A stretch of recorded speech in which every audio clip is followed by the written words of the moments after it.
سیدھا ایک تو اعلان نہ دے کیمرہ.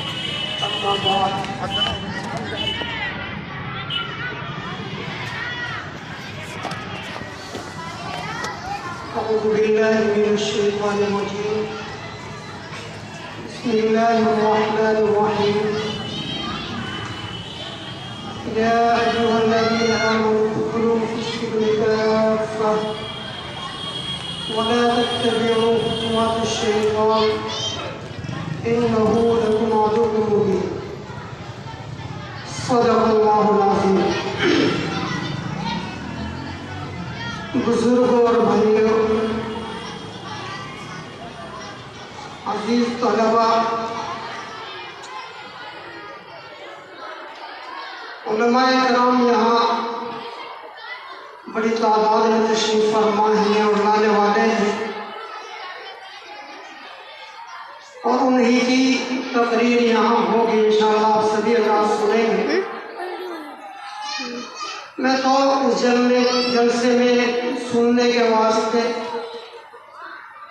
مولانا محمد راشد صاحب ان کی فرمائش پر ہم سب آ جاتے ہیں. تقریر کرنا میرا کوئی مقصد نہیں. ان علماء کرام کی انشاءاللہ تقریر بیانات ہوں گے. مولانا محمد عمران صاحب نے نام پیش کر دیا تو مختصر وقت کے لیے آپ کے سامنے بیٹھ گیا ہوں. دعا فرمائے اللہ تبارک و تعالیٰ ایسی بات کہنے کی توفیق عطا فرمائے کہ جس سے مجھے اور آپ سب کو فائدہ حاصل ہو. بزرگ اور بھائیوں، سب سے پہلے تو درخواست یہ ہے کہ مدرسے کا جلسہ سال میں صرف ایک مرتبہ ہوتا ہے، اور اس پر اللہ کا شکر ادا کرنا چاہیے کہ اللہ تبارک و تعالیٰ نے ہمارے درمیان میں یہ مدارس اسلامیہ اور کتنی تیاری کے ساتھ میں سال میں ایک مرتبہ اس جلسے کا اہتمام کیا جاتا ہے، لیکن پھر بھی ہم پیچھے رہ جاتے ہیں. اس کا جو مقصد ہے اس میں ہم پوری طریقے سے کامیاب اس میں جب ہی ہوتے ہیں کہ جب سننے والے بھی ہوں، سنانے والے بھی ہوں. آپ سب حضرات یہاں موجود ہوں گے تو انشاءاللہ اس کی جو کامیابی ہے وہ اصل کامیابی حاصل ہوگی. تو اسی لیے میں اپنے ان بھائیوں سے جو ابھی تک یہاں نہیں پہنچ سکے، کسی وجہ سے مدرسے میں وہ نہیں آئے، ان سے درخواست کرتا ہوں کہ جلسے گاہ میں تشریف لے آئے. حضرت مولانا راشد صاحب کا حوصلہ افزائی کریں، اپنے بچوں کا حوصلہ افزائی فرمائیں، اور آنے والے علماء کرام کی جو تشریف لا رہے ہیں دور دراز سے لوگ دیکھنے کے لیے جن کو ترستے ہیں، ان کا ہم ان سے ملاقات کریں، ان کے ہم اہتمام کے ساتھ میں ان کے پاس تشریف رکھیں، ان کی باتوں کو سنیں، ان پر عمل کریں. بہرحال قرآن کریم کی آیت کریمہ میں نے پڑھی ہے. اللہ تبارک و تعالیٰ کے نزدیک 5 کا عدد بڑا محترم بالشان ہے. اس لیے اللہ تبارک و تعالیٰ نے ہم سب کے اوپر 5 وقت کی نماز فرض کر دی، اور اسلام کے ارکان 5 ہیں، اور اللہ تبارک و تعالیٰ نے انسان کے ہاتھ اور پیروں کی انگلیاں 5 بنائی، اور اللہ تبارک و تعالیٰ نے قرآن کریم کے اندر کل سے شروع ہونے والی 5 صورتیں نازل فرمائی. الحمد سے شروع ہونے والی 5 صورتیں اللہ تبارک و تعالیٰ نے قرآن کریم میں نازل فرمائی. الف لام را سے شروع ہونے والی 5 صورتیں اللہ تبارک و تعالیٰ نے قرآن کریم میں نازل فرمائی. اللہ کی تسبیح سے شروع ہونے والی 5 صورتیں اللہ تبارک و تعالیٰ نے قرآن کریم کے اندر نازل فرمائی. یہ اشارے ہیں جب اہل علم اس کے اندر داخل ہوتے ہیں تو اس کے بڑے بڑے انوارات ظاہر ہونے لگتے ہیں. بہرحال انسان کی زندگی پیدا ہونے سے لے کر مرنے تک 5 شعبوں کے اندر اللہ تبارک و تعالیٰ نے اسلام کے ان 5 شعبوں کو اگر ہم ان کو جانیں اور کوشش کریں، جب ان پر محنت کرتے ہیں تو ایمان کی ہوائیں چلتی ہے، اور جب ان سے ہم منہ پھیرتے ہیں، ان میں لاپرواہی کرتے ہیں، تو دنیا کے اندر ارتداد پھیلنا شروع ہوتا ہے، لوگ مرتد ہونے شروع ہو جاتے ہیں۔ حضرت تھانوی نور اللہ مرکزہ، جن کا نام سے یہ مدرسہ بھی ہے، نوریہ امدادیہ اشرف، مولانا اشرف علی تھانوی نور اللہ مرکزہ کے دور میں ارتداد پھیلنا شروع ہوا، یہاں سے لے کر آگرہ تک سینکڑوں کی تعداد میں لوگ مرتد ہو گئے۔ آپ نے فرمایا کہ اسلام کے ان 5 شعبوں پر محنت نہ ہونے کی وجہ سے ارتداد پھیلنا شروع ہو گیا۔ تو حضرت نے لوگوں کو جمع کیا اور اپنے خاص لوگوں کو جمع فرمایا اور ایک کمیٹی بنائی، ایک مجلس قائم کی جس کا نام دعوت الحق ہے، اور اپنے خاص لوگوں کو متعین کیا کہ وہ ان 5 شعبوں کے اوپر خصوصی یکساں محنت کریں، کہ ان 5 شعبوں پر محنت ہوگی تو انشاءاللہ ایمان کی ہوائیں چلے گی۔ ان میں سے ہمارے اس علاقے کے اندر مسیح الامت شاہ مولانا محمد مسیح اللہ نور اللہ مرکزہ جلال آبادی کے نام سے آپ سب جانتے ہیں، آپ کے قریبی تھے، تو آپ نے یہاں پر کتنی محنت کی، ہم بھی دیکھتے تھے اس وقت حضرت کی مجلس میں کس قدر لوگ جایا کرتے تھے۔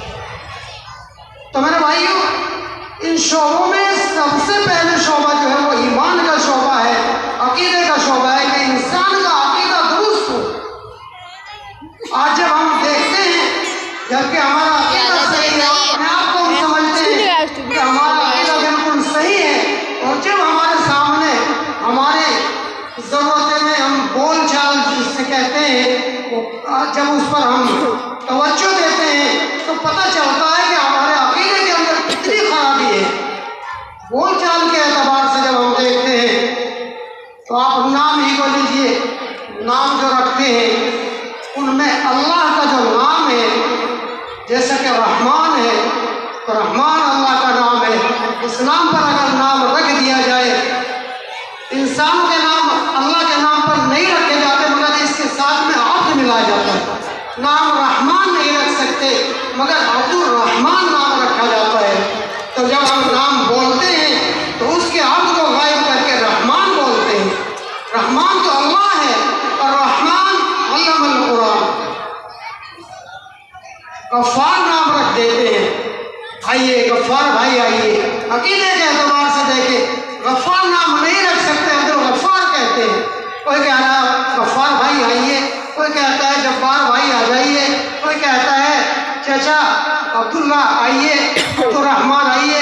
تو میرے بھائی، ان کا نام جو ہے اللہ کے نام پر اگر ہم رکھتے ہیں تو اس کے عبد کو غائب نہ کر کے ہم اس کا صحیح پورا نام لیں، عبد الرحمان، عبد الغفار، کیونکہ معاف کرنے والی ذات تو اللہ کی ہے۔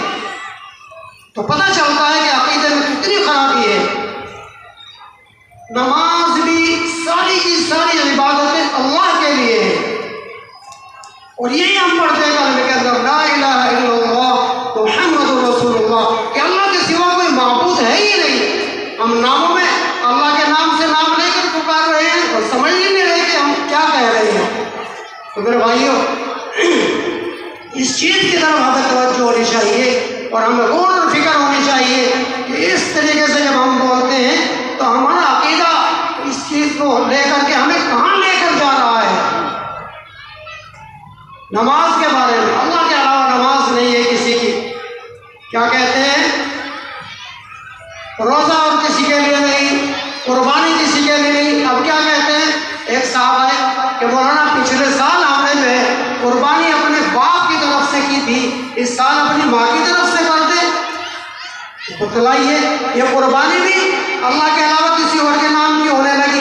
ہاں، یہ کہہ سکتا تھا کہ پچھلے سال ہم نے جو قربانی کی وہ اپنے والد کی طرف سے کی تھی، اس مرتبہ میں والدہ کی قربانی کر دے. کیا تمہیں یہ بھی نہیں پتا قربانی کی دعا بھی تم کو یاد نہیں؟ اس کے اندر فرمایا جاتا ہے من طرف، یعنی اس کی طرف سے، ابا کی طرف سے، کسی کی بھی طرف سے. تو میرے بھائیو کیا یہ قربانی اور کسی کی طرف سے ہونے لگی؟ ایک صاحب آئے، انہوں نے کہا کہ مول صاحب آپ یہ بتائیے کہ سنتوں کی نیت آپ کس طریقے سے باندھتے ہیں؟ ہم نے کہا کہ بھائی سنتوں کی نیت تو ہم اس طریقے سے باندھتے ہیں، 2 رکعت نماز سنت اللہ کے واسطے. معلوم ہوتا ہے آپ وہابی ہو. یہ تو نیت ہے ہی نہیں. سنت تو رسول اللہ کی ہوتی ہے، نفل فاطمہ کی ہوتے ہیں. یہ تو عام طریقے سے پھیلایا جا رہا ہے اس باتوں کو. تو میرے بھائیوں کیا نماز بھی کسی اور کے لیے ہونے لگی ہے؟ قربانی بھی اور کسی کے لیے ہونے لگی؟ تو ہمیں پتہ ہی نہیں. میرے بھائیوں عقیدے کے اعتبار سے ہم جا کہاں رہے ہیں؟ ان چیزوں کو ہمیں درست کرنے کی ضرورت ہے. میرے بھائیوں سب سے پہلی چیز یہ عقیدہ ہے. اگر عقیدہ درست ہو گیا تو میرے بھائیوں ہماری نماز اور ہمارے سارے اقوال اور افعال اور ہمارے سارے معاملات درست ہوں گے. اور عقیدہ اگر صحیح نہیں رہا میرے بھائیوں سارا معاملہ خراب ہو جائے گا.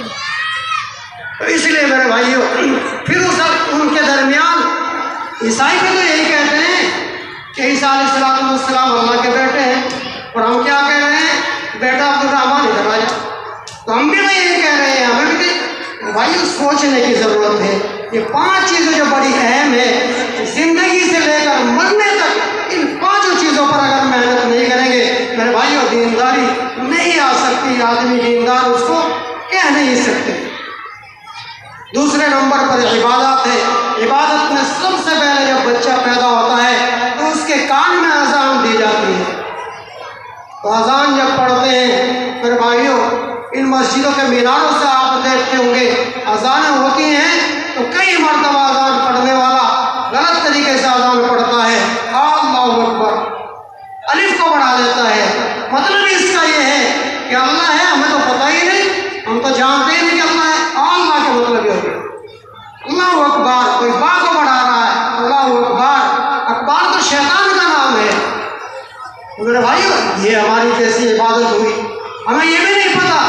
حضرت شاہ ابرالحق نور اللہ مرکزہ جب کوئی اذان پڑھتا تھا اور غلط الفاظ کے اندر اذان پڑھتا تھا فوراً جا کر کے اس مؤذن کا ہاتھ پکڑ لیا کرتے تھے، خاموش کر دیا کرتے تھے. ٹھہر جا، تجھے اذان پڑھنی نہیں آتی، تجھے اذان پڑھنا سیکھا ہی نہیں، اس لیے ٹھہر جا، تیری اذان غلط ہے.